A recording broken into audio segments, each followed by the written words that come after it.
Hello, and welcome to Converging Dialogues. This is Xavier Bonilla. In this episode, I'm very excited to bring the conversation I had with Kristian Rönn. Kristian is the CEO and co-founder of Normative. Much of his background is in mathematics, philosophy, computer science, artificial intelligence. And previously, he was working at University of Oxford's Future of Humanity Institute, looking at global catastrophic risks with Nick Bostrom. And then he went on to co-found Normative, which is doing amazing work, specifically with carbon accounting with companies and dealing with carbon emissions for, trying to reduce the impact of that, to try and show what that is and to really tackle climate change. So we start the conversation by talking about his work with Future for Humanity and how he got to Normative. We talk a little bit of the history behind that. Talk about the landscape currently of climate change and what's going on. We then talk about Normative and what they do. We talk about net zero versus carbon neutral. What are the differences there and how that's actually important to know the differences. We talk about carbon offsets. We talk about carbon accounting and ton-year accounting. And this is the big thing that Normative, he and the folks at Normative are doing, is carbon accounting.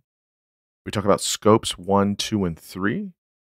Talk about companies that are interacting with kind of rules from different countries or global rules or standards that are set to try and be going towards net zero. We talk about cap and trade a little bit, how effective that has or hasn't been.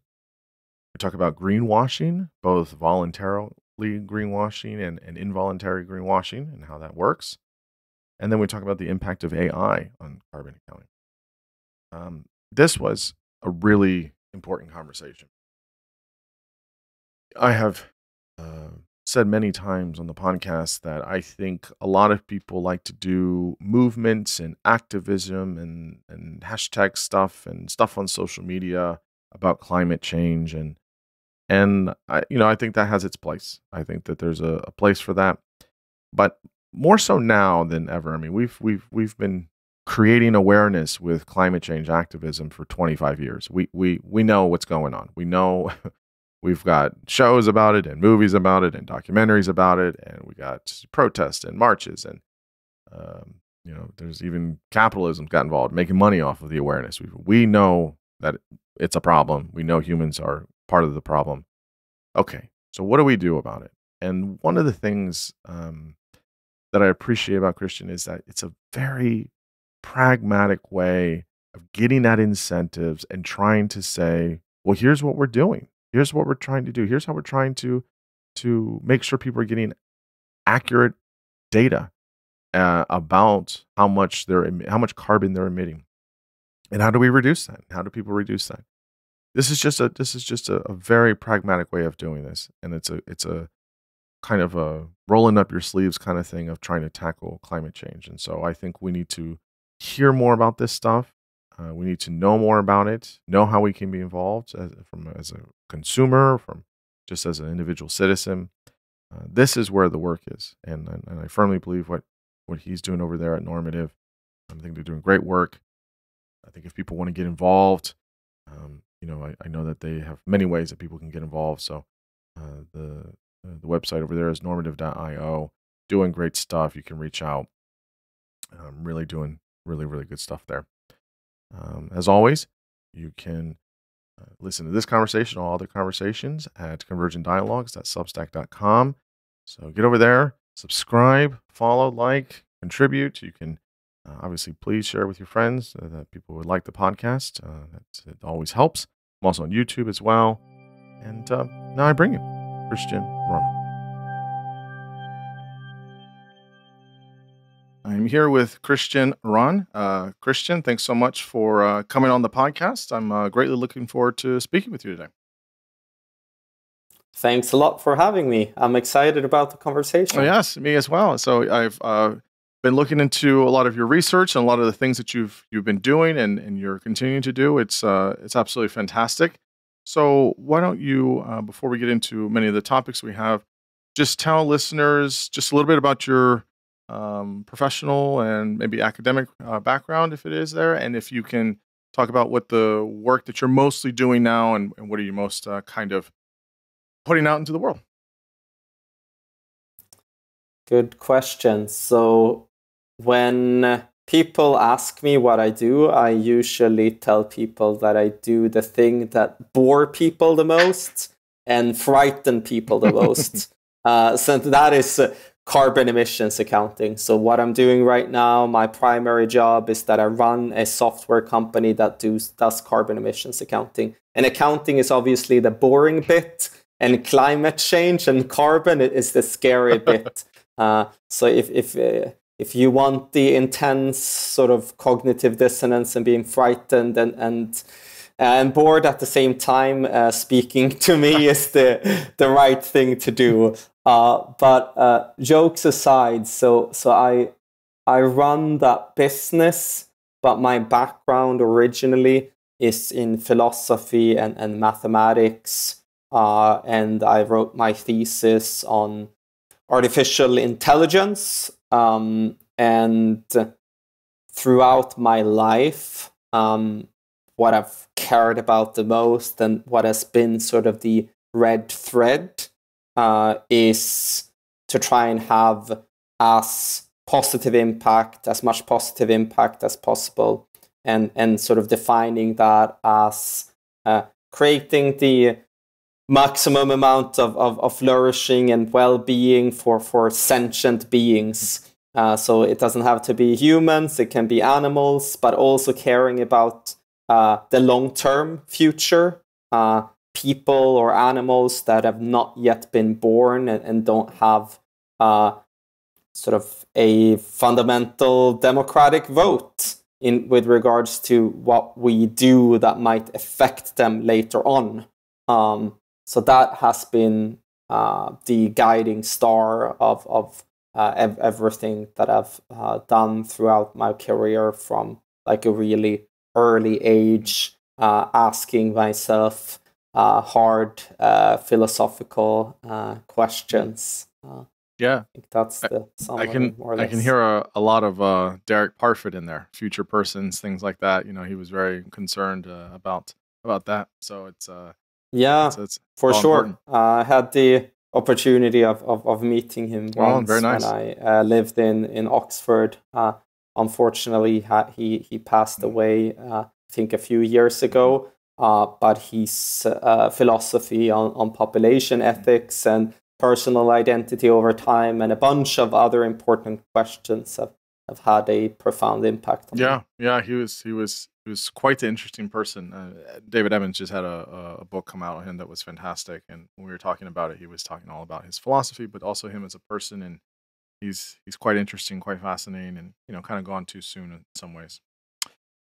So you also have done some work with the wonderful Nick Bostrom over there at Future for Humanity, dealing with existential risks for the planet. So the scary part of your job. So maybe if you don't have to talk long about it, but talk a little bit about the work you did there and some of those risks, which the main one we'll discuss is climate change, but other things like global pandemics, super volcanoes, nuclear threats, etc. Maybe just talk a little bit about the kind of work there and what you sunk your teeth into there and gone off to do your own thing after.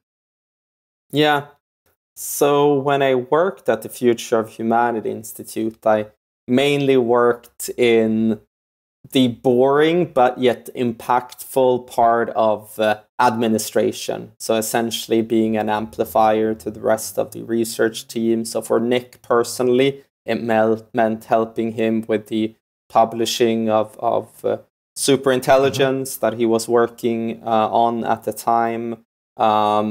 With someone like Sean, who is now the director of the Center for the Study of Existential Risk, it meant helping him in terms of looking over some of the grant applications and administration and web stuff for establishing the Center for the Study of Existential Risk at the University of Cambridge, which sort of became this sister institute, if you will, to the things that we were doing at the Future of Humanity Institute. So just trying to work as a sounding board to the rest of the researchers, making sure that they had everything that they needed to succeed. But I have to tell you that working for the Future of Humanity Institute was actually my long-term dream, more or less, for several years. And I thought that I would need a PhD and eventually become a professor, etc., to work there. So I was quite surprised when I was offered a job there quite early on. And the reason why I wanted to work there in the first place is was my belief that the far future is really important and something that we don't spend enough resources in terms of figuring out how the actions that we take today can propagate into the far future for good or for worse. So the actions that we take today can profoundly impact the future. So Nick Bostrom, who was the director of the and started the Future of Humanity Institute, had this idea of astronomical waste. So, I mean, essentially, if you look at these population curves of sentient beings over, like, thousands or tens of thousands or even millions of years, an extreme scenario might be, okay, everyone dies because of a global pandemic, because of extreme climate change or nuclear war or geoengineering gone wrong or whatever it might be. And the fact of the matter is that it's not just killing all of the 8 billion people alive today, but the life on Earth may continue for at least another billion years. So it might be billions of people times billions of years, which is way more catastrophic than you would originally think. But the same thing sort of applies for scenarios that are not quite being entirely dead, but let's say we build an Orwellian future like in 1984 with a perfect dictatorship that just exists over thousands or tens of thousands of years, and people living there are quite sort of miserable, then that is also obviously a bad thing. And I think Nick at the time had this stat around how many people work on existential risks versus studying something like the dung beetle. And turns out there are more researchers and more research being done on the dung beetle than extinction of all life on planet Earth. So that's why I started there in the first place, because I was convinced by the idea that working on global risks is the best thing that I can do in order to have a positive impact on the world. And before I went on the program here, you mentioned Will MacAskill, and during that time in Oxford is also when the effective altruism community got started. So some of those ideas that are quite sort of adjacent have also had a big and profound impact on the things that I do today and the things that I did that led up to that point in working for the Future of Humanity Institute. So that's sort of a brief answer. I did a lot of boring, but I think quite impactful things in terms of making sure that I was able to amplify the work of all of the other brilliant people that worked at the Future of Humanity Institute at the time. So with all these folks that were there, that were worried about not just certain animals on the planet, but really, I mean, animals, and studying them are important, but also existential risk is important. I'm assuming that you're familiar with the work of Toby Ord. He's written a lot about this as well. I don't know if you know Richard Fisher. He just wrote The Long View, which is very, very interesting. Suddendorf, Redshaw, and Bully. They wrote a book called Invention of Tomorrow, I think. It's a fascinating book. It's kind of like an evolutionary thing about how we need to think about the future and how that works. And so it sounds like more and more over the past couple of years, this idea of not only looking into, what are the things that are going to do us in as a species on the planet, but also just thinking of how do we navigate or adapt or correct for those things, but also how do we really think forward in time, not just the next decade, but the next 100 years, the next 1,000 years, and how do we do that? And so it sounds like a lot of your work is somewhat similar to that of sorts, but I guess where specifically do you find you found your kind of lane of Nick's doing this and, Will's doing this and folks are doing different things in this space. But where did you kind of find your kind of lane of how you wanted to approach this? So I think the way I wanted to approach this is to look at the underlying incentive structures that lead to the risks in the first place. So I think a lot of the risks that we're facing today are sort of some variant of the prisoner's dilemma, more or less.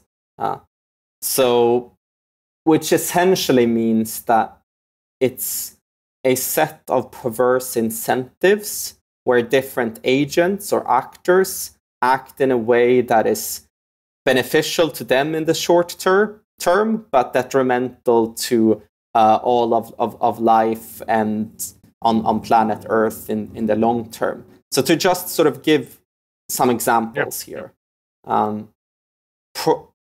Corporations, they are legally obliged to maximize profit according to the rules of double entry bookkeeping that we invented 600 years ago. And people sort of take this way of accounting for granted, but as a matter of fact, it is just an invention. And that invention eventually got added into our legal system, sort of our legal operating system, how we operate. But they are obliged to maximize profit. And they need to do so in order to win in financial markets, to get access to investments, and so on and so forth. Otherwise, they will not survive in the long run. But that has all sorts of different externalities.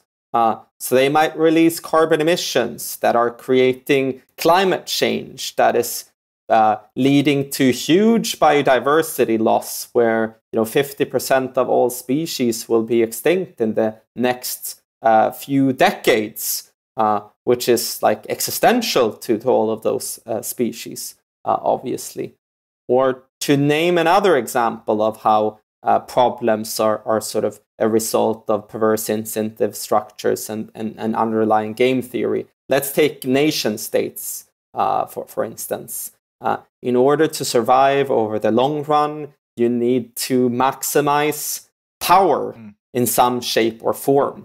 There is a reason why we don't have indigenous communities anymore that lived in harmony with nature. Most of them are gone because they did not optimize for military power and military might. So that is sort of the currency of survival, if you wish, amongst nation states as agents. So the dominant strategy is to build up your military, build more and more powerful weapons.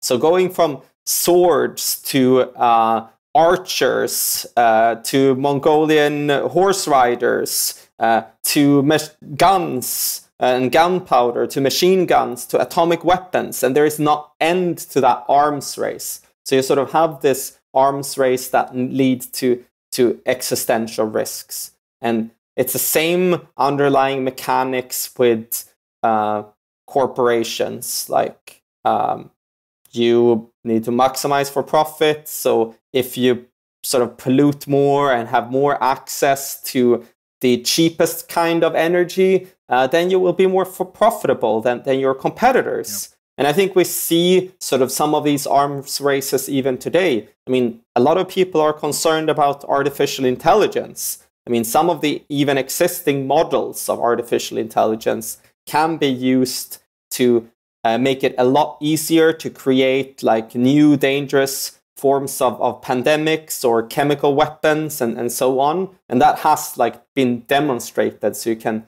check up, for instance, Dario, the founder of Anthropic, and his testimony to the Senate. But yet we're in sort of this arms race where artificial intelligence companies need to build these capabilities to become more profitable, despite the fact that it might create long-term risks that are existential.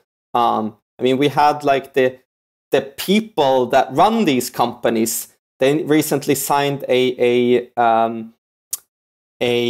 statement together with the founders of deep learning, Geoffrey Hinton and Joshua Bengio. So it was signed by Demis from DeepMind. It was signed by Dario at Anthropic. It was signed by Sam Altman at OpenAI, that AI might cause a existential threat similar to nuclear war and global pandemics. So that's the statement that they signed. But yet they're racing ahead in order to build these capable systems, even though they know better. But that's how the incentive structures are built around profit maximization. I mean, their owners, their shareholders need to keep them accountable to profit maximization, because that's fundamentally what the corporation is supposed to do. So I just sort of mentioned 3 global catastrophic threats or existential threats of power through nation states and nuclear weapons, AI or climate change, and they're all related to us having the wrong set of metrics in terms of how success is being evaluated or selected for in these different systems. So, okay, they're all a part of sort of the same incentive structures from a game theoretical perspective. So how do we build new incentive structures? Well, we need to look at accounting back again. Like, we invented this thing 600 years ago, we take it for granted, but all of those things like risks from artificial intelligence or climate change or ocean acidification that are killing coral reefs or like the extinction of species, that's not taking it into account in the core calculus. So the idea, and one of the reasons why I left the Future of Humanity Institute to pursue my current software company called Normative, it was to essentially build a next generation of accounting systems that take externalities into account, that can ultimately replace the profit and loss statement for corporations, and then maybe in the long run even replace GDP and the nation state version of a profit and loss statement to finally change the overall incentive structures to be aligned with what we intrinsically value as humans or as living beings overall. And what we intrinsically value is to live in happiness, to live in flourishing. And you can sort of figure that out, that this is the thing that you intrinsically value, by just asking the question why a lot. So I mean, maybe you buy a pair of new shoes that you really like, and then you ask yourself the question like, why did I buy this pair of fancy shoes? And it might be, oh, because I want to look good and I want people to respect me, or I want people to think that I'm cool. And okay, why do I want people to think that I'm cool? Because maybe they'll respect me. Why do I want that? Because I think that would perhaps make me happier as a human being. And why do I want to be happier? Well, because I want to be happier. So you have sort of in a sense reached like moral bedrock, where you can't reduce it to anything else. And so yeah. It seems that one of the major factors here is you're trying to really kind of get at the base understanding of what are these incentives, what are these incentive structures. And so I guess that brings us, you've kind of been kind of been talking about this of sorts, but you're talking about Normative, which is the company that you started.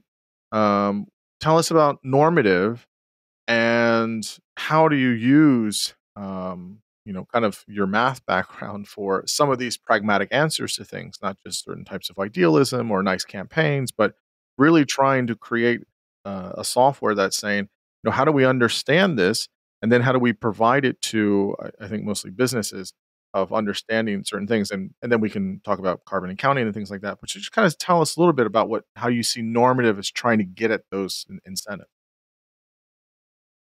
So, first of all, maybe it would be interesting to go down memory lane and history of how it got started. Sure, yeah. So the name Normative is actually derived from normative ethics. And normative ethics is a branch within philosophy concerned about what is the right thing to do in various types of situations. So any type of question that can be rephrased as an ought question is the type of questions that normative ethics try to answer. So do I ought to drink this cup of coffee when it's super late and I probably need to go up early to work tomorrow? So that could be like a very mundane question that, technically speaking, normative ethics would be concerned with. It could also be, how are we supposed to build a system around taxation that is fair? Like how do we ought to do that? So like all types of questions that are non-empirical in nature. So, but the reason why I gave that name to normative is that I had this idea of we need to reform how we account for success in societies and be more inclusive and include externalities into the core profit and loss statements of businesses. So if the costs that a business is incurring on climate or human health and well-being, etc., if those costs are properly reflected within the profit and loss statement of a business, then the world would look quite different. But in order to solve that problem, accounting has to be reformed. So that was the line of thinking, and I was sort of inspired by the utilitarian philosopher Jeremy Bentham. So he invented a branch of normative ethics called utilitarianism, which is essentially saying that all we care about is to maximize happiness or well-being of sentient beings. And he, based on that sort of simple principle, so this was in the 17th century, so quite a long time ago, when slavery was still around, and being homosexual you could be faced with death penalty and so on. But just based on that simple principle that actually the thing that we care about is the maximization of happiness or well-being, he came to a whole host of conclusions that were very modern at the time. Like, slavery is wrong. We should probably care about other non-human animals as well. Different types of sexual preferences or different type of family structures or whatever it might be. It really doesn't matter as long as it doesn't affect people's happiness. I mean, to the contrary, he argued, like, being homosexual, if it makes you happier, like, why would you want to prevent it in the first place? So that was sort of very much a modern point of view. But I think similarly, like the externalities that we care about, that is also due to sort of the consequences on happiness or well-being. So, I mean, there is a reason why I don't give a crap about climate change on Venus, for instance, because as far as I'm concerned, there are no sentient beings that can experience the effects from climate change on Venus. But I care about it on planet Earth because it causes a great amount of species extinction, where thousands of species are going extinct every single year as a result of climate change. for instance. So I just wanted to incorporate all of those aspects into how we account for things. So to answer your question around how did my mathematics background help, to be honest, like not that much, or I mean, maybe a little bit. So I mean, there is certain aspects of accounting that is simpler if you have a grasp of linear algebra and matrix multiplication and those sorts of things. But other than that, like my mathematics background, to be quite frank, didn't help that much.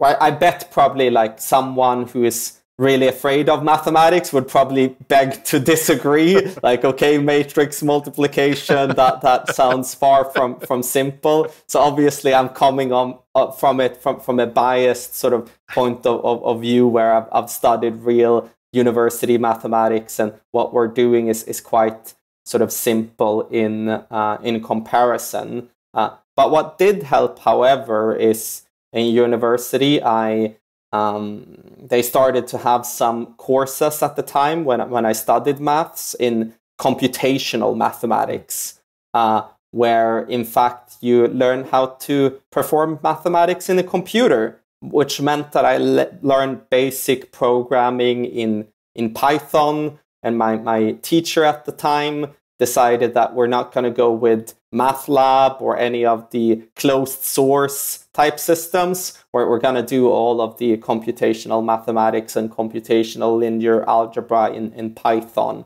And that, in fact, those skills meant that I knew how to sort of apply some of the core accounting and build the first sort of calculation engines for doing the accounting.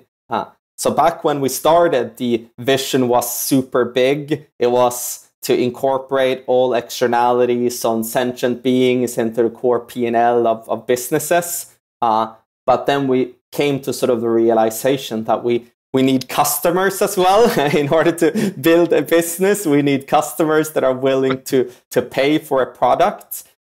And that vision was too big. Like, why would you as an enterprise pay for a thing like that? I mean, how does that help me? How does that help my bottom line? But during that time when we started, there started to be conversations around carbon emissions, more particularly that in order to achieve global climate targets, countries would need to mandate emissions reductions from enterprises. But obviously, in order to reduce emissions, you first need to measure your emissions. So a few years later, from the point where we started the business, it became a legal requirement in some parts of the world to do carbon accounting.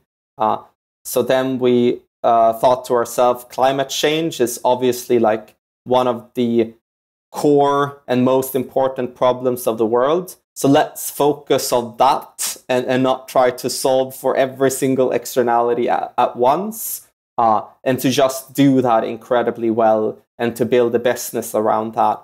And as we grow and become sort of more of the standardized choice for businesses for how to be compliant, then we can release more and more features. Because I think most businesses probably don't want to do bad for the world, and to know sort of how do you affect various types of ecosystems and social aspects and so on, I think is going to be quite critical for business success in the future. But let's solve the proposition around carbon accounting. So that's what we're doing today. But our mission is to make known and reduce the sustainability impact of all economic activities on the planet.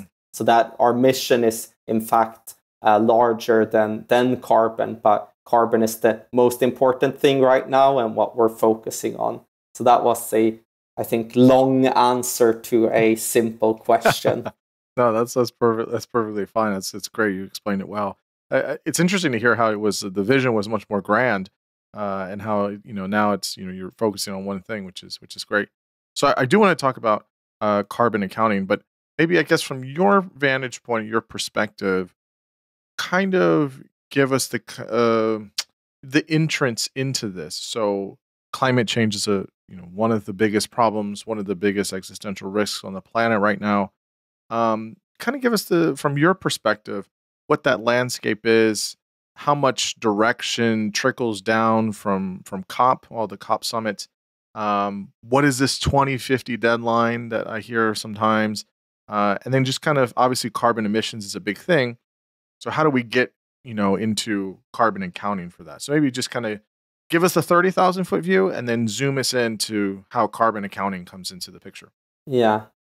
So I think the big view here is that climate change is undeniably caused by the release of greenhouse gases, where carbon emissions is the biggest greenhouse gas.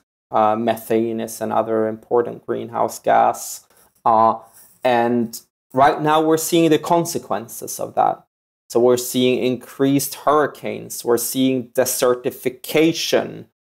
We are seeing food systems being disrupted, leading to climate refugees crossing borders. We're seeing wildfires with property damage and people dying as a result. So we're seeing all of those things at the same time, which is creating a response from the public, where people from the general public are realizing that this thing is something that we have to do something about. So they, in turn, have started to put pressure on politicians, using their consumer power in relation to businesses, that we're not going to consume what you have to offer if you're not taking climate change into account. So that pressure on politicians, like electing green parties or environmentally conscious parties in government, that means that more and more countries are setting their own net zero targets of saying that we need to be net zero by 2050, the latest. So the science, if you sort of zoom back, the science is quite clear. We need to be below 1.5 degrees. In order to stay below 1.5 degrees, we need to slash our emissions in half every single decade. So that exponential shift is non-optional or non-negotiable, or as my good friend Johan Rockström says, we can't negotiate with nature. It does what it is doing, and there is no way around it. So you can't negotiate with like core physics or the physics of climate change. Right. So the only choice here is to cut emissions in half every single decade. But the thing you need to do first as a country is that you need to commit and make the commitment. But even if we have countries that are going to the climate conference, so there is this UN conference called COP, where country representatives go to negotiate climate change and treaties, etc., etc. So even if it's countries that are going there and setting their climate agendas and net zero targets, it's the companies within the jurisdiction of those countries that need to get the work done. So countries setting net zero target, responding to their electorates or like the politicians responding to their electorates being concerned, that then trickles down to corporations. And it has done so through a series of regulations. So there's regulations around the financial industry and big pension funds that sort of need to start to take some of this into account in their fiduciary duties. And pension funds are responsible for like 50% or so of global investment flows. So that has implications on corporations needing to take it seriously because they want access to those capital flows.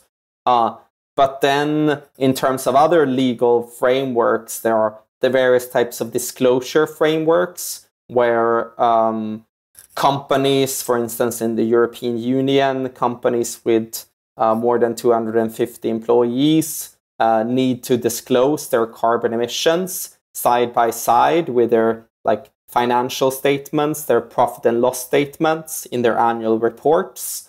So that's again sort of going in the direction that I dreamt about 10 years ago when I started Normative, where externalities is sort of starting to become incorporated into the core profit and loss statements of businesses. So to sort of summarize, it's coming from people that use their purchasing power, people that are using their democratic power in elections, that puts pressure on the financial institutions, and that are putting pressure on corporations, and also obviously closing the circle in a way, getting that direct pressure from citizens who are consumers as well, and willing to pay a premium or exclude products that are not environmentally friendly. And that creates the incentive environment to actually track emissions over time. Because if you can't measure emissions, you can't manage emissions. And that's what we at Normative are helping large enterprises to do. Yeah, so there's this strange kind of interplay here with all of these big kind of factions going on. So you have it at the, let's say, the individual level of the citizens around the world. Some countries are, I mean, I have I've had this conversation a few times with different people, and say nobody really needs to know. We don't need to create awareness of climate change anymore. Everybody knows it's happening. Even people that deny it know it's happening, right? Whether they admit to it or not. We all know it's happening. And we all know that it's because of man's involvement that it's happening so fast. I mean, I think most people know that. I'd like to find the person on the planet that isn't aware of this. I'm sure people know this almost around the world. So there's this element of, activism is important, and it's still good to have a good pressure applied from the electorate. But and some countries do this better or worse. But then there's these summits. You have nation states. You have these big governments that set these kind of benchmarks, if you will, and these timelines. And there's a lot that, again, depending on your country's way of operating, you can do this with draconian measures, or you can do this with democratic measures, or you could do this with no measures at all, I guess. So, people are doing these things at a kind of a national or federal or even global level. So I guess the question I have here is you've decided or have seen that working with corporations and businesses, it sounds like in the private sector, is where this is where the cake's getting baked, sort of thing, right? This is where this is kind of happening. This is the kind of front lines of things.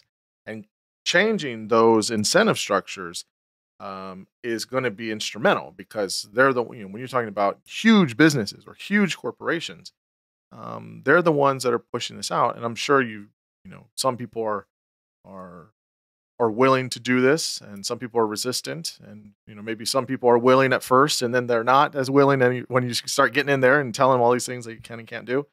So I guess for you was the corporation angle really instructive, because I think most people, when they think of climate change, I think very idealistically they think of activism, awareness, putting, call your senator, call your, parliament, whomever, your MPs, all these people. And that's important, obviously. But not a lot of people I hear as much, are putting emphasis on corporations in ways that are pragmatic and helpful to actually do something. So I guess what was it, for you to kind of say, I'm going to play in this pond and try and figure out how to change this? The core reason is, if you look at it from a factual point of view of where emissions actually occur, they occur in the operations of corporations. So you might say like, oh, as a consumer, I'm causing a footprint of X, Y, and Z if I purchase, I don't know, the shirt that I'm wearing, for instance. Or I buy a car that I need to fill up every 16 kilometers or something like that, and I'm burning all this gas out into the air or something like that, right? Yeah, exactly. And I think the car would sort of be the exception, because there is sort of it's you operating the car that releases the greenhouse gas footprint. But with the exception of car, or if you have like, heating with like an oil pan in your basement or something like that, right. Most of the emissions are not being caused by you directly. You're still causing it sort of indirectly by, purchasing this shirt, for instance. But the real emissions happen in the transportation of this shirt, or the factory, or the pesticides for the cotton of this shirt, etc. But all of these are corporate operations aspects. And same thing with governments, right? Governments have the climate targets, but it's not like it's the building of the Senate or House of Representatives that are releasing all of the carbon emissions. It's the big enterprises within the jurisdiction of the governments. So in order to actually have a change and make a difference, you need to work where emissions are happening. And you need to work with the core business processes where emissions are happening. So I think that's the first point. I think the second point is the idea of the sort of consumer-based footprint and like conscious consumerism and so on. And just to be clear, I think it is important that you think about flying. I think it is important that you think about the things that you buy and do not buy. But there is a huge information asymmetry. Like, how are you supposed to think about those things if companies don't disclose those things in the first place? Sure. Which they don't do. I mean, they have like sort of vague language about something being green or something being sustainable, but where are the facts and figures around like carbon emissions? So it's only companies that can disclose them properly in order for sustainable consumerism to work. And if you look at sort of the history of your personalized carbon footprint and the idea of a personalized carbon footprint, it was, as a matter of fact, invented by big oil in order to shift responsibility from them onto the consumers. And them saying like, hey, I mean, we're actually just doing what you are paying us for. So, I mean, we don't have any responsibility on this. The responsibility is on you as a consumer. But we wouldn't argue like this with anything else, like the health and safety of food, for instance. Oh, you bought an apple in the supermarket, it was poisoned with lead and you died, and like, sorry, you didn't check the labels. It said somewhere, or like, you should have asked, like, even if it's not our responsibility to disclose it, it was just like you being dumb. Like, you wouldn't argue that way around anything else. It is the responsibility of the corporations that are releasing the carbon emissions to actually manage those carbon emissions. And I think most enterprises now are realizing that it's actually good for business if they do that, because in fact they will de-risk their businesses and have more sustainable growth over time, etc., etc. And until recently, I think it was maybe end of Obama's first term here in the United States. There was all of these.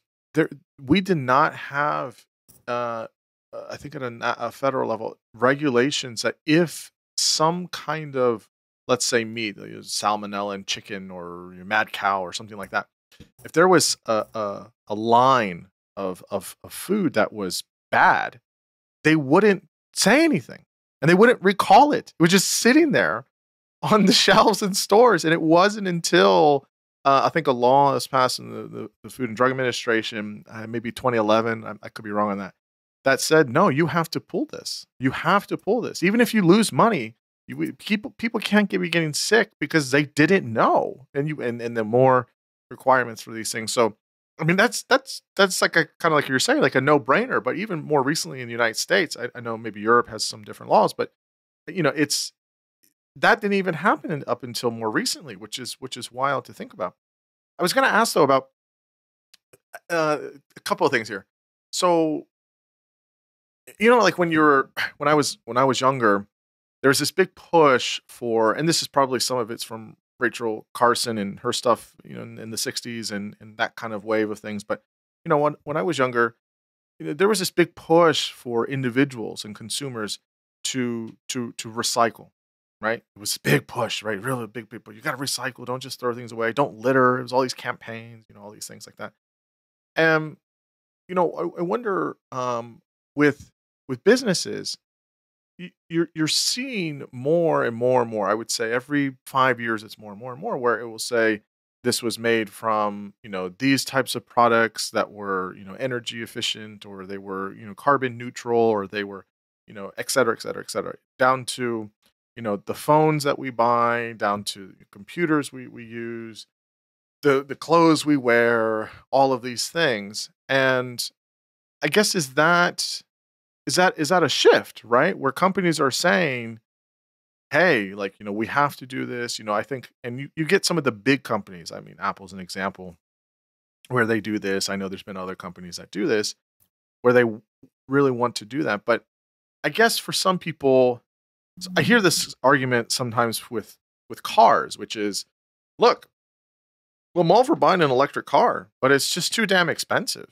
And I wonder if sometimes at the end of the day, it goes by kind of like what you're saying, incentive structures, and from an individual basis, the basis is, well, if it's too expensive or I don't have another alternative, then what am I going to do? Does that not behoove companies to say, how do we find alternatives to use things in, let's say, a carbon neutral way in the production of it? So the responsibility is more on us, not the consumer, but to have alternatives. We saw this so much with like plastic. Plastic is like this evil. And don't get me wrong, plastic in the ocean is a huge issue. But there was never alternatives for people. So my thing was just like, look, obviously plastic is great for some things when we've decided, like, when I have my Tupperware and I put like food left over in it. Like, it's great, right? It's a great invention in that way. Obviously the scaling of it now, but like, okay, but you can't tell someone don't use plastic anymore. Let's get away all the plastic straws and give them no feasible alternative. No one's going to give a shit if it's carbon neutral. Like, I mean, I hate it using paper straws just as much as the next guy. It's just one of those things where it doesn't work. So I guess, how do you think about that as well? Of like, well, what are the other, on a kind of metric scale, like what are the options that, at least I'm still on the consumer level, that these corporations are going to have to give to people? Because if there isn't one, or if the quality is terrible, that's, they're not going to do that, right? If Apple all of a sudden starts making terrible phones and computers, but they're, more green friendly, no one cares because they want all these things. So how do we deal with that kind of thing in terms of supply demand? I think there's two different questions baked into that. So there's, first of all, the question around green claims. So a green claim can be, this is made with recycled materials, this is carbon neutral or net zero or sustainable, etc., etc. So those are claims on products. But then also, to your point, you have the question around optionality on the marketplace. That if I don't like this, I can buy this thing instead. So on the question of optionality, or the question on both of those things, we need government regulation and government interventions to create the right type of incentives. So we need to spend a lot of money, and we need to spend trillions over the next few years on creating the right type of options. So it is investing in renewable electricity, investing in electrification, investing in technologies like fossil-free steel, or emissions-free concrete, or green hydrogen. I mean, we need to invest in all of those core technologies in order to have options. So that's the first thing. On green claims, that has to be standardized. And it is being standardized by the European Union. So they are, something called the Green Claims Directive is coming into force next year, which means that any green claim that you make need to be substantiated with data on the product. Because right now we have a bit of a global race to the bottom where enterprises have seen that making green claims actually means that more people buy your products. But if that green claim is not substantiated with data, I mean, the easiest way of doing it is to just put like invent your own type of label, invent your own type of symbol, have a make it green, have a cute animal on it or whatever, and then say that, here is a new label. It's a type of... And people are more likely to buy it, but it's not substantiated with data. So that's what the European Union is now targeting with the Green Claims Directive. And then you have what you could dub the Brussels effect, that the European Union is creating a new standard, and then it's easier for enterprises to actually just follow that standard worldwide. So for instance, it happened with energy efficiency labels, like when you go and buy a dishwasher or fridge or whatever, like you can see the rating, like, AA, B, C, etc., etc. And that is now a global standard and global norm for how to label the energy efficiency of products. And the same thing has to happen with green claims, where it needs to be supported by the right level of carbon footprint analysis and the right level of carbon accounting or life cycle assessments, if you want to go broader than just a claim on carbon emissions. So you need to look at the entire life cycle of the product, from the production to distribution to end of life, and how it's disposed or being recycled, etc., etc. So you need to look at it from a holistic perspective and calculate the emissions in the entire value chain and supply chain. So I think if you have those two things, if you create optionality and if you create like a non-biased accounting that supports like the labeling of products, then all of a sudden consumers can make a fair distinction and a fair choice to make the choice that is better for the planet. Yeah, it sounds like with the labeling and stuff, it sounds like a lot of that has become very much a status thing. It's a type of signaling of like, well, look at us as a company, we're doing these things. It's like 15, 20 years ago when people started doing the organic thing, half that shit is not organic. It's a label they put on it, whatever, they do enough. There's nothing to really have, data to kind of support that. So, I mean, I kind of see this stuff as simple as like how we have nutritional facts. We didn't for a long time, but nutritional facts to make sure, like, yes, I should know, does this have nuts in it? And if I have a nut allergy, I probably shouldn't buy this. Or exactly, as it's become more sophisticated, well, like, how do I look at saturated fats and trans fats? And like, if I'm someone that's diabetic, well, I kind of have to know that so I can buy the thing that has less of that, so I don't, put stuff, And so I just see this stuff as kind of in that sort of similar vein of, and if you have more options, well, some people might still buy it. Other people might buy this one, and then might buy another one or something like that. I don't think it's going to crush economic kinds of things or anything like that. I think it's just being a little bit more transparent. So I do want to ask, though, this is an important distinction that I think a lot of people get mixed up, myself included. I've got this mixed up at different points. It's this difference between net zero and carbon neutral. People get this mixed up all the time. So kind of clarify these two terms. Yeah. And before I do, I actually want to respond to something that you said earlier on the labeling and nutrition facts and so on.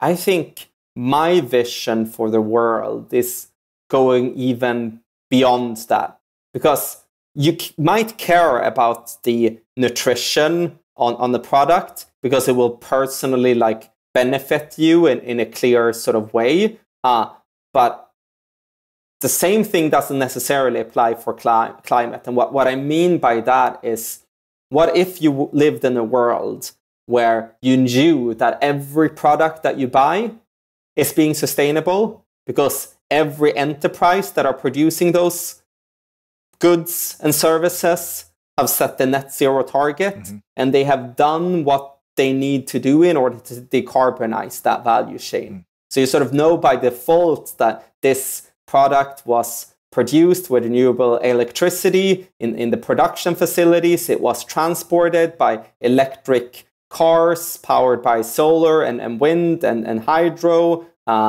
etc., etc. So I think that would be the ideal world where you don't have to put it on the consumer at all. It's just the default position that what you're buying will not destroy the planet, similar to how it should be the default position that you can't buy a lead poisoned apple in the grocery store.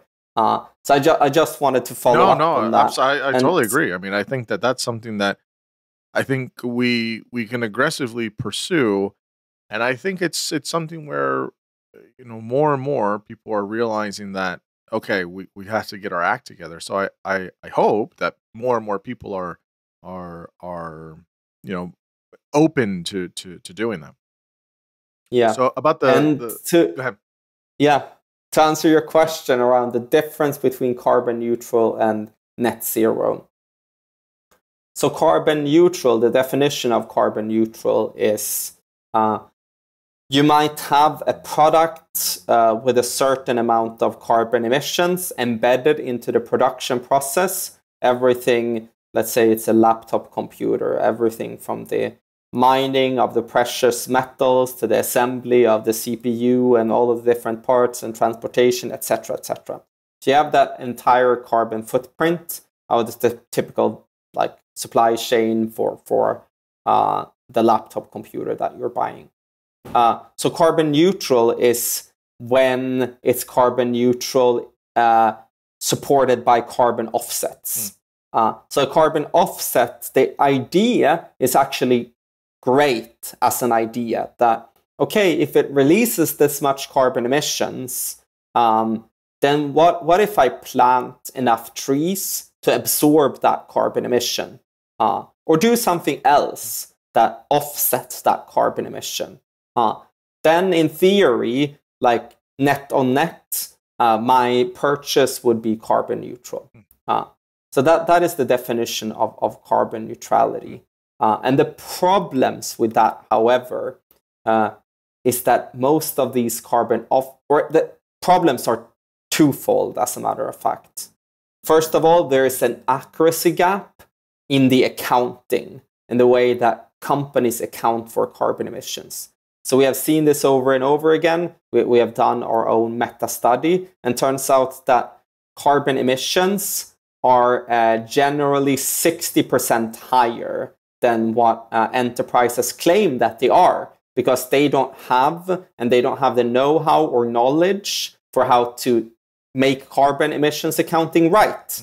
So that is like, and sometimes it's like a factor of 10, where they only account for 1/10 of their total carbon emissions. So the baseline for which you buy these carbon offsets or plant those trees are fundamentally wrong. So that's problem number one. Problem number two is the offsets in and of themselves. A lot of them actually entirely fail to reduce emissions. So take the tree planting, for instance. It sounds good in theory, but you have the problem of permanence, that these trees, the carbon emissions that you release in the atmosphere will exist there for hundreds of years, if not thousands of years, with a certain half-life. So whilst the trees that you plant might only be there for 10 and 20 years, so it's not comparable. Like one exists in the atmosphere for a really long time, and the trees only exist for a short amount of time until they are, because when trees, you know, rot again, they sort of release that emission back into the atmosphere again. So it's the question of permanence. Another question is the question of leakage. So as a landowner, I might decide that, okay, all of the trees that I'm planting, or I might even preserve a patch of forest and say, you're paying me to preserve this forest that would otherwise be cut down. Great, it's having a positive impact. But as a matter of fact, as a forest owner, I might own multiple pieces of forest. So if I get paid to get this part preserved, then I'm cutting down the forest somewhere else instead. So then the actual impact is zero. So we see this over and over again, and there has been a lot of scandals with carbon offsetting, where some studies should suggest that like 80 or 90% of carbon offsets fail to reduce emissions. So that means if only 10% of them like reduce emissions at all, and let's say you only account for 10% of your total emissions, so if you multiply those numbers together, you might have some businesses or products that are claiming carbon neutrality, but they're actually only reducing like or offsetting, if you will, 1% of the total emissions. Net zero, on the other hand, says that you need to reduce the emissions yourself first and foremost. So in order to be net zero, that means that I need to reduce all of my emissions within my own operations, but I also need to look at my value chain. So if I sell laptop computers, for instance, I need to make sure that the assembly of that laptop computers are not releasing any emissions, or that the mining is emissions free, etc., etc. So I need to make the proper investments in my value chain to actually reduce emissions. I can't sort of buy myself out of the problem through carbon offsets. Then there might be a residual of 10% that we don't know how to reduce yet. And for those 10% of emissions, I might buy high quality carbon removals that are permanent, like direct air carbon capture or biochar, for instance, that we sort of dig below ground. And there is like various ways of achieving like high quality removals that has like permanence and non-leakage and additionality and all of those things that are important. I think myself included, I think most of the listeners won't really know a lot of these things, which is alarming, because I think maybe some people, if we give the charitable view, maybe some companies, they're just working with the data and the numbers they have. So there's no nefarious intention here. But I have to imagine that there are other companies that probably know that. And they say, well, I get to check my box. I get to say carbon neutral, and I move on with it. And I don't have to worry about it. So I guess this is where a lot of the work that you do comes in. So when looking at carbon offsets and maybe credits as well, how is what you're doing at Normative with carbon accounting helping companies to say, okay, well, here's what it's actually going on. Here's the actual numbers, and here's the space. And lastly, how is that different from ton-year accounting? So you can kind of explain both, but kind of get into the details of carbon accounting and some of those differences. Yeah.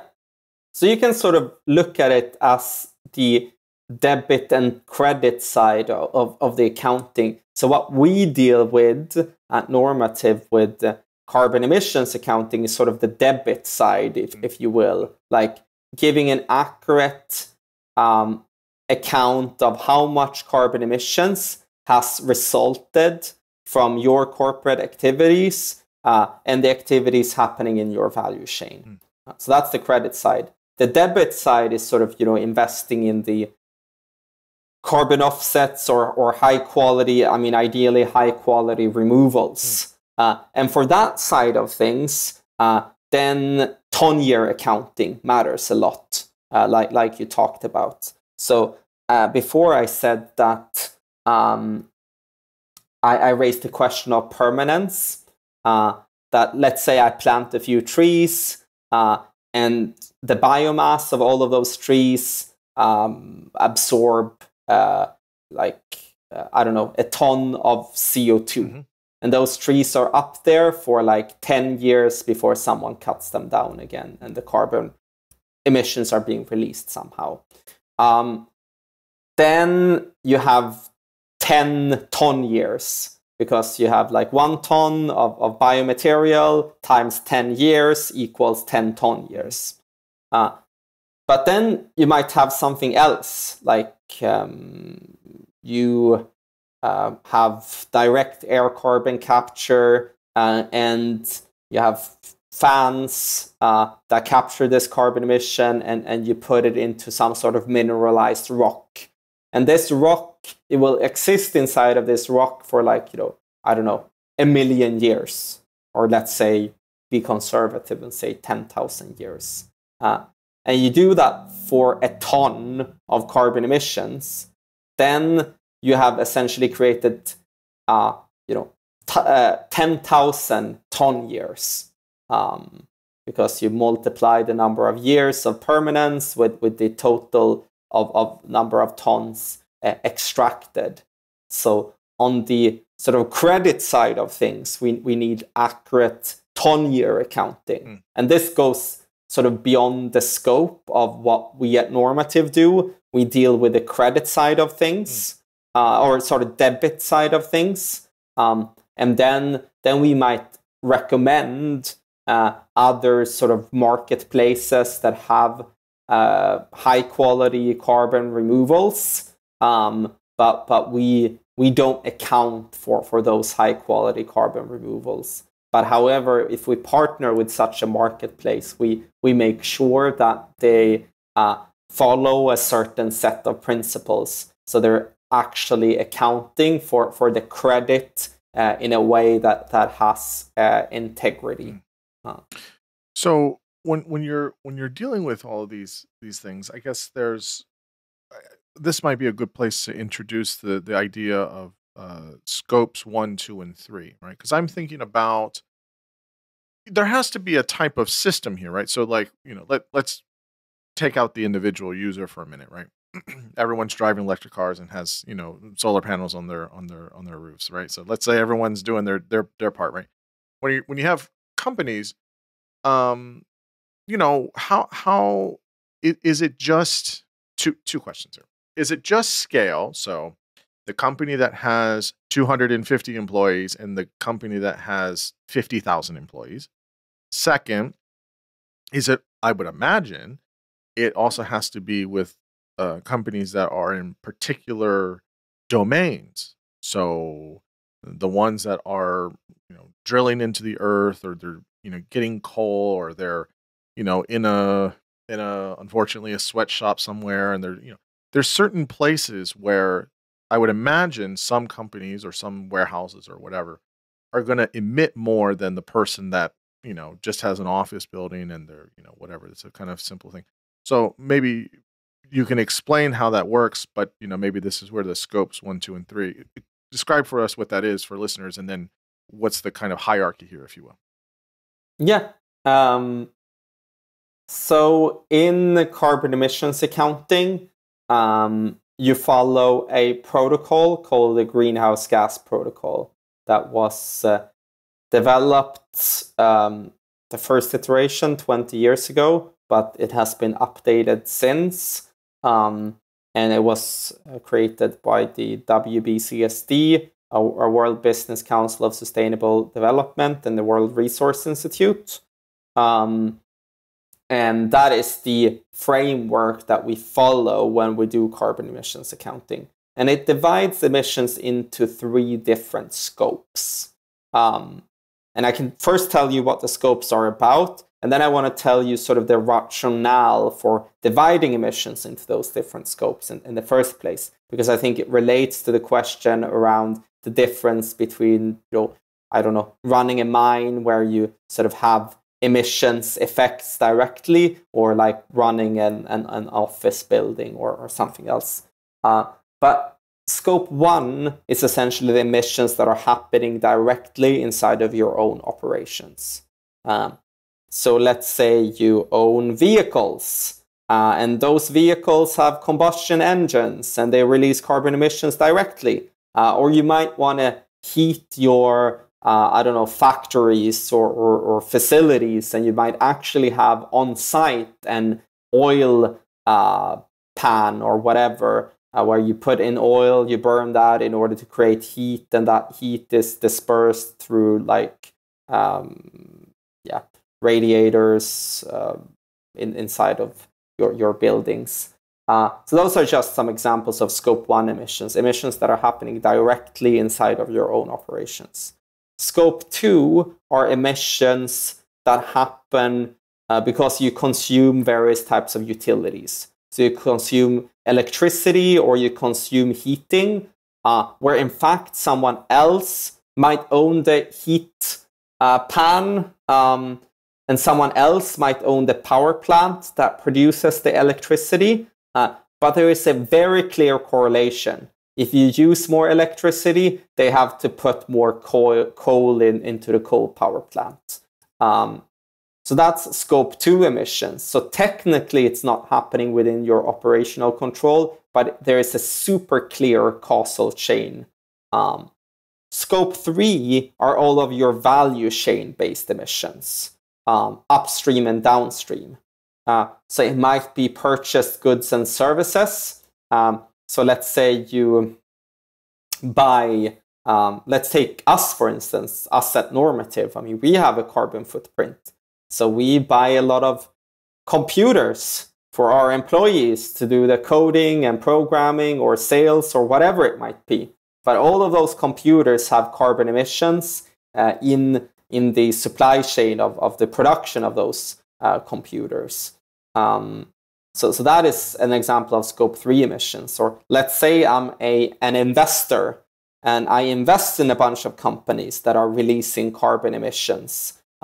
That might be inside of category 15 in scope 3, which is financed emissions. So in fact, by investing in all of those companies, I give them a bunch of money and they're using that investment money to keep their operations up and running, and that operation might release carbon emissions. So you have these different subcategories. Transportation is another example. I mean, I might purchase the service of transportation if I'm a retailer, sending the thing that the consumer has bought, like the T-shirt, and using a transportation supplier to send that to you. So the fact is that my scope 3 emissions is someone else's scope 1 emissions. Mm-hmm. So if you sort of sum all of the emissions in the world and sum them up, all of the scope 1 emissions of all companies in the world, it would be sort of roughly equal to the world's total emissions. Mm. So then you might ask, like, why do we need scope 2 and scope 3 at all? If everyone just takes responsibility for their scope 1, everything would be fine. The problem is that, again, you have these perverse incentives with a race to the bottom dynamics. So for instance, a way for me to get rid of my scope 1 emissions is to say, oh, actually, I'm just going to move the production to another country where the emissions are released. And so then I can pretend that I'm not having any carbon emissions. Or you might even break out the emissions intense activities into a different legal entity.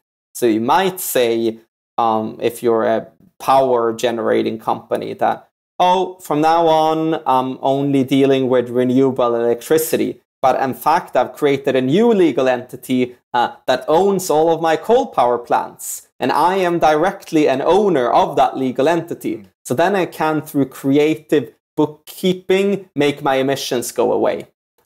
So if you don't take like scope 2 and scope 3 into account, you sort of create incentives for people to use creative bookkeeping to make their emissions go away. But if you take scope 3 into account, you argue that, you know, even if the emissions are not happening within your own operations, it's like consumer demand from you as an entity that create these emissions in the first place. So if it wasn't for you as the seller of laptop computers, some of these mines that released carbon emissions in, I don't know, Democratic Republic of Congo wouldn't exist in the first place. So it is, as a matter of fact, your responsibility to make sure that those mines not release carbon emissions in the first place. And scope 3 emission is where businesses are failing. So I mean, you have right now, you know, a bunch, I think almost 15,000 companies at this point with some sort of net zero target, but they're all failing to reduce emissions in the pace that they need to reduce emissions. And almost all of that is embedded into scope 3. So if you take an average business, 90% of the emissions for that business is located in their value chain. And the reason why they fail to reduce emissions is that they don't have the data from the value chain. I mean, they need to know and have granular data of, for all of my suppliers that I'm buying my goods and services from, where are the emissions coming from? And if they have that data, they can, as a matter of fact, work together with those suppliers. So let's say I'm, a big, food manufacturer or food reseller, then I might work with, the farmers in Latin America and giving them the right incentives to apply sustainable farming practices, for instance. But if I didn't, have responsibility for my scope 3, I wouldn't do that in the first place. So what do you make about the claims that some people will say of, well, for some, many people will have this I think frustrating notion that any type of, if you're giving them data or you're telling them, look, you're releasing a lot of carbon emissions, you think it's this, but it's actually this, or you think you've tried to correct for it, but there's still actually this amount, that this is going to hurt small business. You're coming in here with all your data, with all of these things, and you need to reduce this and inhibit this and do this. And what do you say about those claims that people may try to point and say, this is going to hurt economics, this is going to hurt production, this is going to hurt supplies of lines of things, all these things. What do you say about those types of criticisms that we all hear sometimes? So I think there's like the macro and the micro perspective. So if you take the sort of macro, the perspective, the net zero transition is going to create way more jobs than coal, oil, or anything else. When you put sort of constraints in terms of regulation, it means that businesses need to adapt. They need to create and develop new technologies and invest in new technologies. And that will create a lot of jobs and opportunities, but also minimize the huge damages that we're seeing to property and livelihoods through famines and desertifications and hurricanes and so on. So that's the macro perspective. With the micro perspective, speaking to some of those businesses, I would say like, hey, I hear you. Like, this is complicated. And as a matter of fact, it's probably not your fault as a small business that we're facing climate change today. I mean, you just want to build and have a livelihood and to do the right thing. So as a matter of fact, you need to have the right incentives for decarbonization to happen.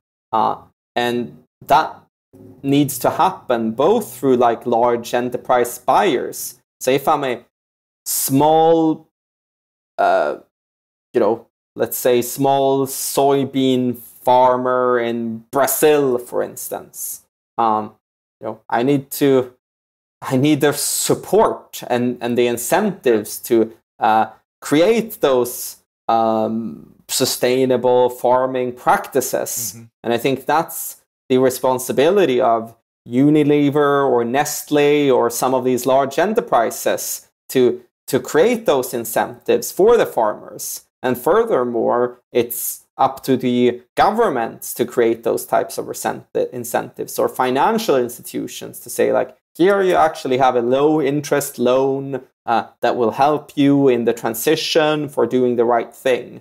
So I think if we are building a system where the transformation towards net zero is hurting the most marginalized people, we're fundamentally doing it wrong. And fundamentally, it also will not scale. You need to create the right incentives in place for, like, millions of small businesses to decarbonize. And I think the right way of doing that is to put enough sort of both legislative pressure on the larger enterprises that are controlling these global value chains of small enterprises. So the question I have there with that is, I mean, obviously, I'm sure you're not going to tell me all the companies you work with, right? So it's confidential information of sorts. But what happens when you're dealing with? Well, I guess let me ask. I mean, do you guys deal with companies globally, or just in the United States or in Western Europe, or My question here is what happens when you're dealing with a company or corporation that has different rules within the country, right? So like what China and India are doing, they're going to have different laws, if any, than what Germany, the United Kingdom, and the United States are doing. What do you do when it's a kind of thing of like, well, we have to be mindful of what the country's guidelines are or what the regulations are, and that might be different from this country. But here's what you can do as a corporation, minding the kind of boundary set by maybe the legislative or federal rules there. How do you kind of, I guess, oscillate between those kinds of things there? So first of all, like, the carbon accounting in and of itself is in all jurisdictions around the world based on the same sets of standards. So that's the greenhouse gas protocol for the carbon accounting, and the ISSB by IFRS is sort of the main standard for carbon disclosures, like how you disclose that accounting in the first place. So that is more or less the same worldwide, which is good. But then obviously the regulation in terms of how often do you need to disclose this information, what are the penalties, who do you need to report it to, etc., will be different. So you can sort of, to take an analogy here, like financial accounting through double entry bookkeeping is the same all across the world.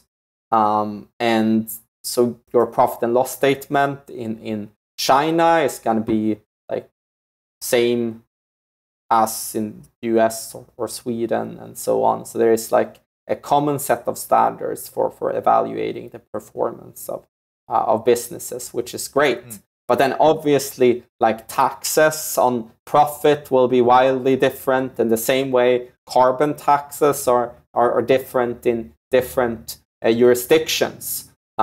So we do carbon accounting. That's the same. For all of the other sort of legal contexts, it's important for our clients to be informed.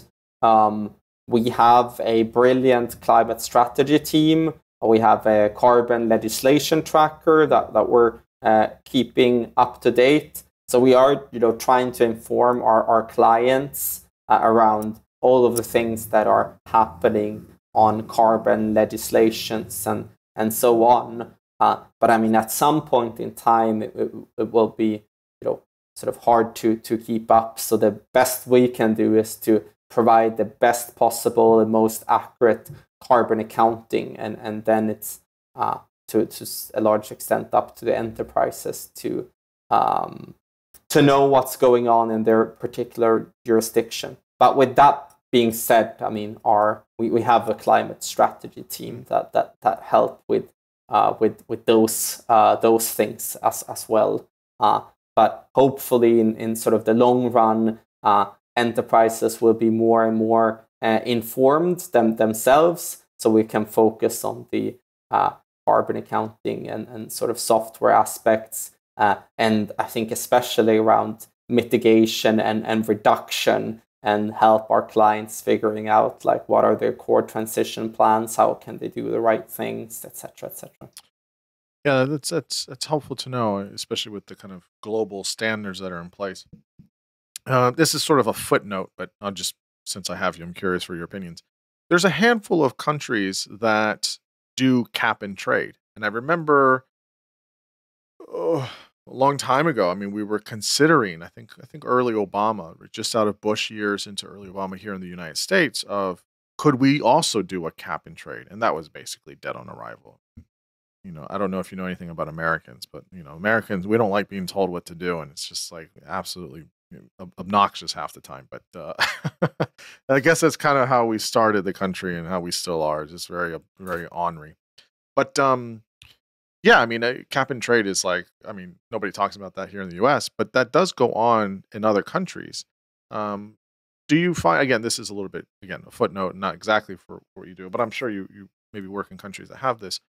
I mean, do you see that as being effective? A lot of people like it, but do you think it is effective in some parts of the world, that it is doing what it aims to do? Right, you're using a certain amount, and then you have certain things that which you can and can't use. How do you see it, I guess? So first of all, I just want to put in the caveat that I'm not an expert on cap and trade. But from what I've read and from what I've sort of remember, some of these schemes are like marginally effective, yeah.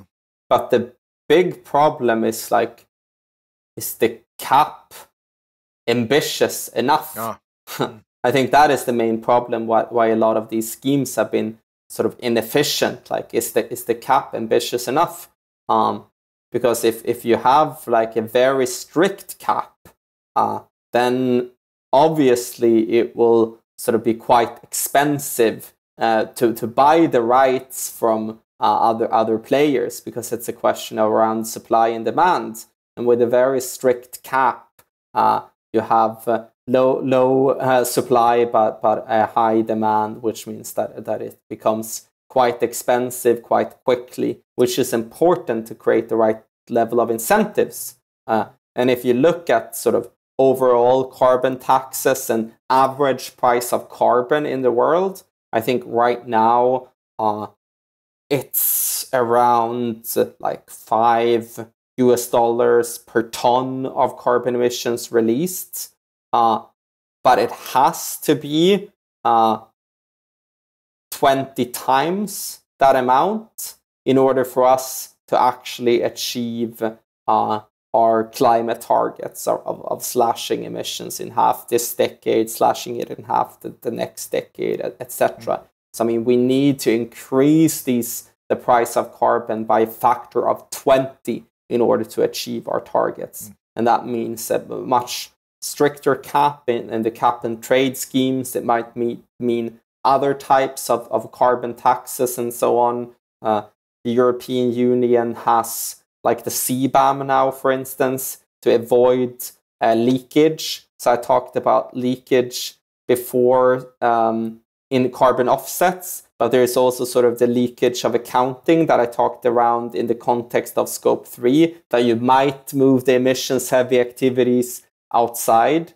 And for the European Union, most of those emissions-heavy activities are outside the borders of the European Union. So that is sort of a cheat code to avoid sort of the cap and trade of like, let's move this to another country so we don't have to pay the tax, and then we can just sort of import it back into the European Union. But now within the CBAM, it's like this carbon tax at the European Union border to avoid that level of leakage.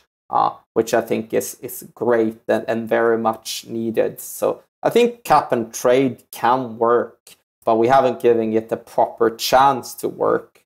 I mean, we need the accurate accounting for it to work, both in the operations and in the value chain to avoid the leakage. But we need to be much more strict so that carbon has like a price that is proportional to the impact that it's having in the world. Yeah, no, I agree, and I've heard mixed things about it. That it's somewhat effective. It's not a necessarily bad thing, but they're kind of what you're saying. What is the cap on these things?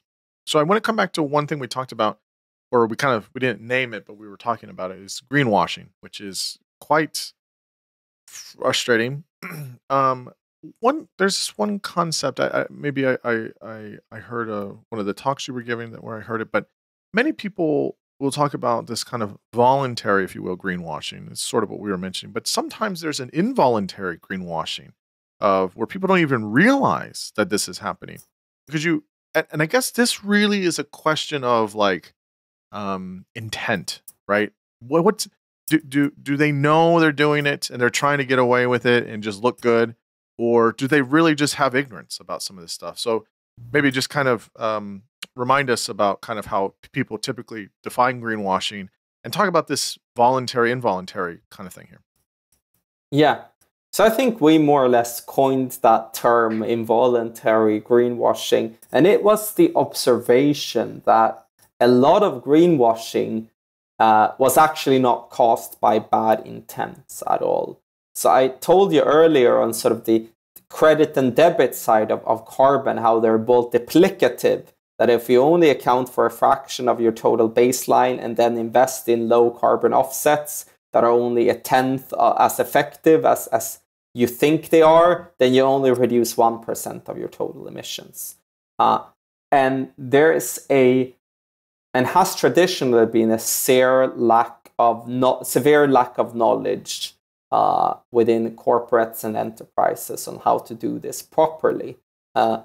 So there has been a lot of cases where they don't know how to actually account for their carbon emissions. They might hire like a consultant that also don't know how to do it. Those consultants might use Excel spreadsheets, despite the enterprise having tens of millions of invoices that might cause emissions indirectly. And then the consultants might suggest that, okay, what if you buy these carbon offsets? And the consultants themselves might or might not be aware that some of these carbon offsets don't work because they don't have the boots on the ground to actually see what is happening. So you have sort of this level of trust that are being exploited to some extent, where companies think they're doing the right things, but as a matter of fact, they're not. As a matter of fact, they're only accounting for a fraction of their baseline on the debit side, and then they're only investing in low quality carbon offsets that don't work on the credit side, but they thought that they were carbon neutral. So that's what we have seen a lot, where good intents combined with bad mathematics is leading to a bad outcome. And that's what we call unintentional greenwashing. And to contrast that with a greenwashing where there is a bad intent, you might, in order to get more customers, create your own eco label that looks,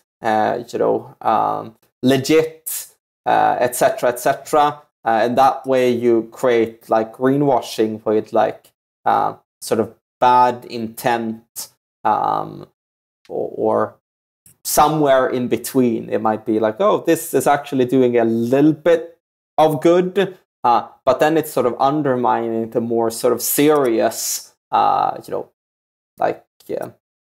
eco labels or more serious certifications. So yeah, that's the story around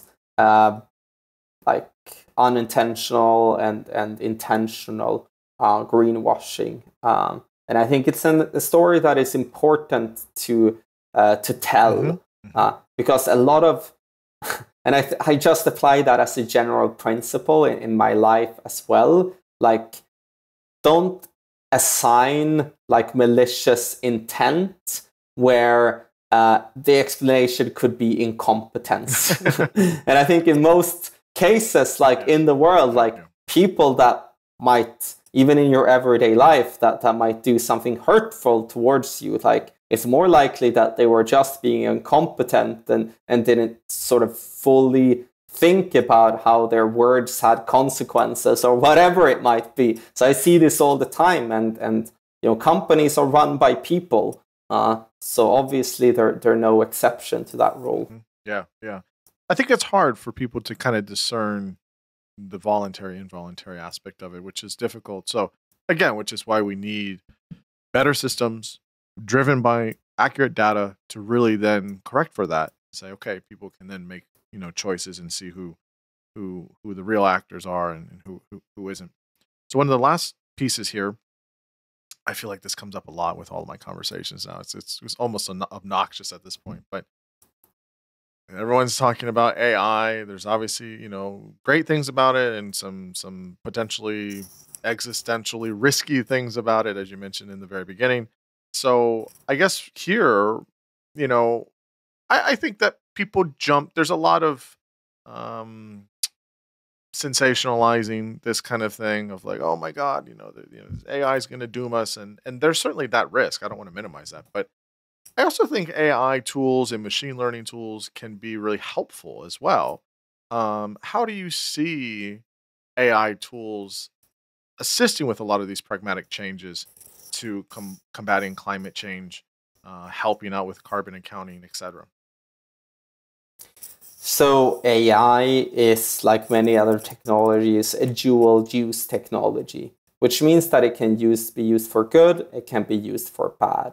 Similar to how quantum physics or atomic physics can be used to produce atomic bombs, or it can be used for nuclear power.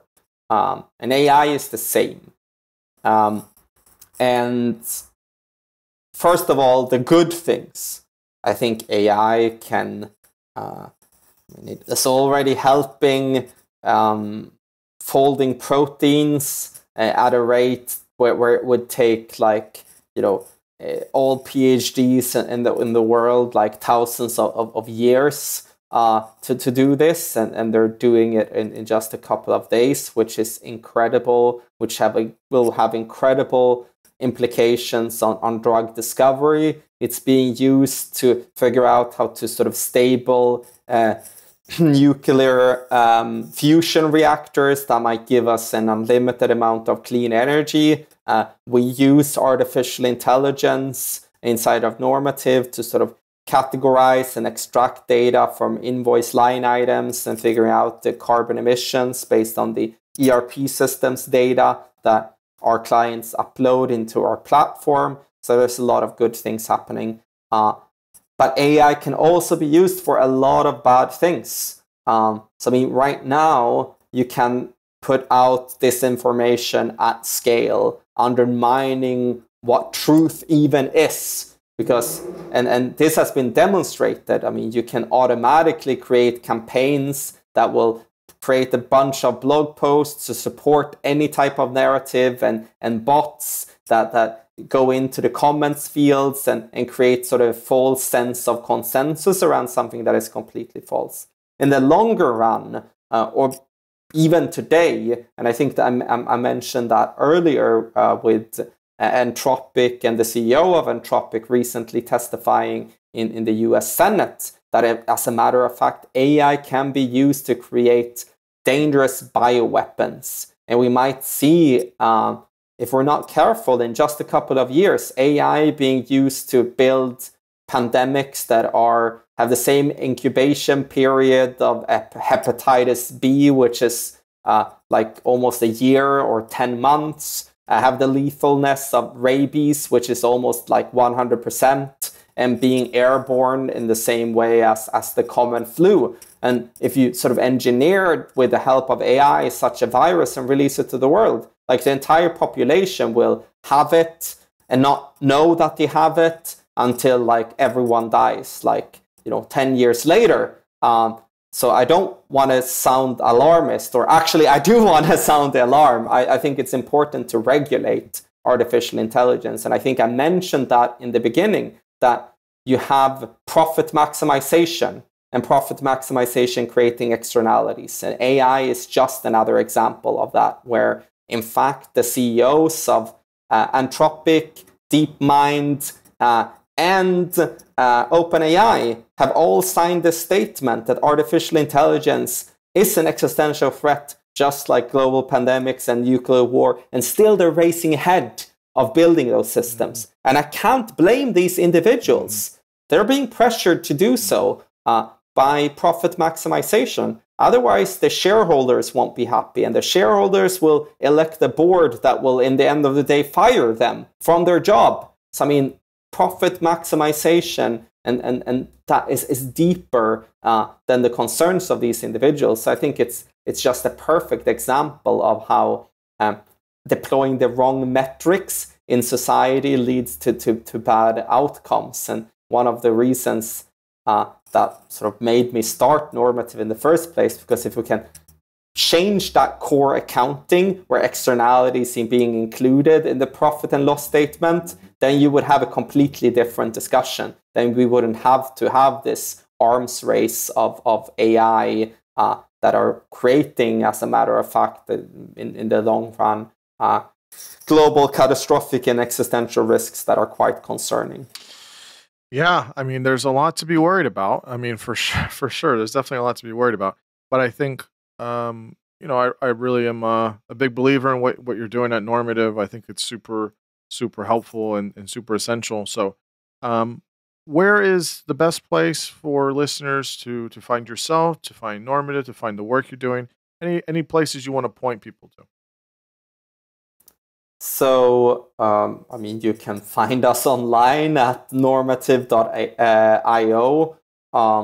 If you want to work for us, we have several career opportunities. If you're interested in investing in us and share our mission, please contact us. If you want to help in any other way in our mission to make known and reduce the sustainability impact of all economic activities on the planet, please let us know.